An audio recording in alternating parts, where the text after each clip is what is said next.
Hello प्यारे विद्यार्थियों, एक बार पुनः सामान्य ज्ञान के महत्वपूर्ण प्रश्नों के संग्रह में आपका स्वागत है। 10 महत्वपूर्ण क्वेश्चन। आज के इस वीडियो का पहला क्वेश्चन, राजस्थान की सबसे ऊंची पर्वत चोटी कौन सी है? यानी राजस्थान में सबसे ऊंची पर्वत शिखर गुरु शिखर है। अरावली पर्वत श्रृंखला में माउंट आबू में स्थित गुरु शिखर, जिसकी ऊंचाई 1722 मीटर है।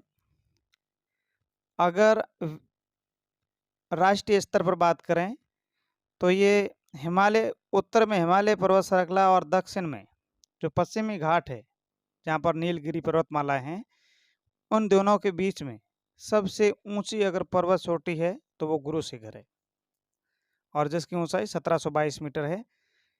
और इस गुरु शिखर के बारे में कर्नल जेम्स टॉड ने कहा कि ये एक संतों का शिखर है। ये भी क्वेश्चन बनता है कि राजस्थान की कौन सी चोटी को संतों का शिखर कहा जाता है? तो गुरु शिखर राजस्थान की तो यह सबसे ऊंची चोटी है। आज का दूसरा क्वेश्चन, अक्षत योजना क्या है? अक्षत योजना राजस्थान बेरोजगारी भत्ता योजना, यानी 1 जुलाई 2012 को एक योजना प्रारंभ हुई थी जिसका नाम था राजस्थान बेरोजगारी भत्ता योजना। उसमें क्या होता था, अगर किसी ने 1 वर्ष पुराना पंजीकरण है बेरोजगारी का, तो वहाँ पुरुष को 500 रुपये और महिला को 700 रुपये बेरोजगारी भत्ता मिलता था। उसी को 29 जून 2015 को इस योजना का नाम अक्षत योजना कर दिया और भत्ते को भी बढ़ा दिया गया। पुरुष को साढ़े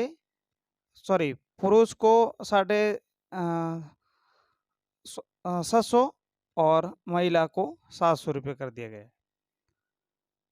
तीसरा क्वेश्चन, तराइन का प्रथम युद्ध कब हुआ था?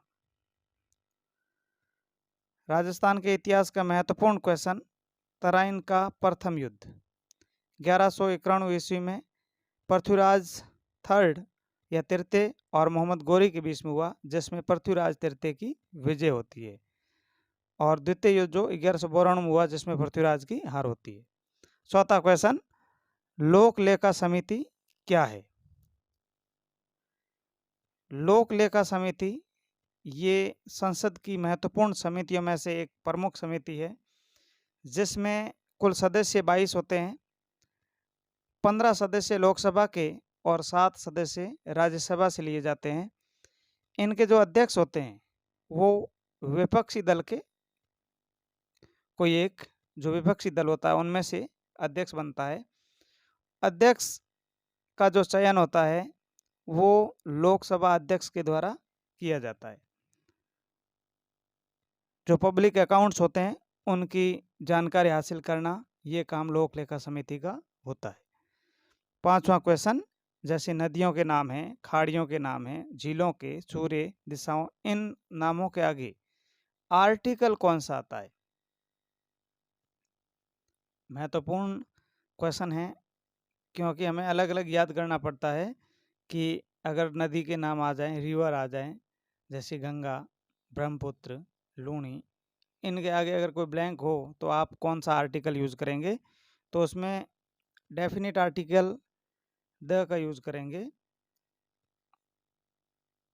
द गंगा, द ब्रह्मपुत्र, इस प्रकार द सन। छठा क्वेश्चन, प्रतिनिधि शब्द का अंग्रेजी अनुवाद क्या होगा? प्रतिनिधि के लिए डेलीगेट वर्ड यूज किया जाता है, तो पहला ऑप्शन सही है। दूसरे 3 देख लेते हैं। डुप्लीकेट, डुप्लीकेट का अर्थ होता है प्रतिलिपि। डैमेजेज, नुकसान, और एक्सेप्शन मिस, अपवाद। ये जो 3 हैं, डुप्लीकेट, डैमेज और एक्सेप्शन, इनको भी याद कर लें। और प्रतिनिधि का सही जो अनुवाद होगा डेलीगेट।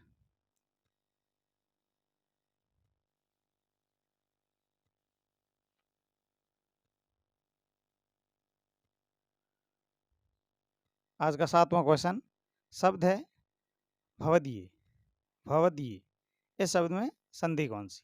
तो इसमें व्यंजन संधि है, अगर इसको विच्छेद करेंगे तो भवत प्लस ईय, द कहीं नहीं आएगा, भवत प्लस यह धन ईय, भवदीय।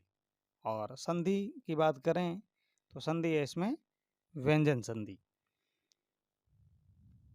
हमने संधि के पिछले वीडियोज में उदाहरण लिए, व्यंजन के भी है, स्वर के भी और विसर्ग संधि के भी एग्जाम्पल आए थे। तो आप इन संधि से संबंधित क्वेश्चन को सही तरीके से पढ़ें, इनके एग्जाम्पल को ज्यों का त्यों यानी प्रैक्टिस करें। 8वां क्वेश्चन साइंस रिलेटेड, ऑक्सीकरण जो अभिक्रिया है वो किसे कहते हैं? तो ऑक्सीकरण की जो डेफिनेशन है वो इस प्रकार होगी, वे अभिक्रियाएं जिनमें जो पदार्थ होते हैं वो ऑक्सीजन का ग्रहण करते हैं और हाइड्रोजन का त्याग करते हैं, ऐसी अभिक्रियाएं ऑक्सीकरण अभिक्रिया कहलाती है। 9th क्वेश्चन, ज्ञानवाणी क्या है? ये एक शैक्षिक एफएम रेडियो स्टेशन है, मार्च 2003 से प्रारंभ। 10वां क्वेश्चन, अनुच्छेद 153 किससे संबंध रखता है? तो अनुच्छेद 153 राज्यों के राज्यपाल से संबंध रखता है। इसमें यह खास कहा गया है कि एक राज्यपाल को एक से अधिक राज्यों की जिम्मेदारी सौंपी जा सकती है, परंतु कम से कम हर राज्य के पास या हर राज्य का राज्यपाल के पास जिम्मा जरूर होता है। तो राज्यपाल से संबंधित जो अनुच्छेद है 153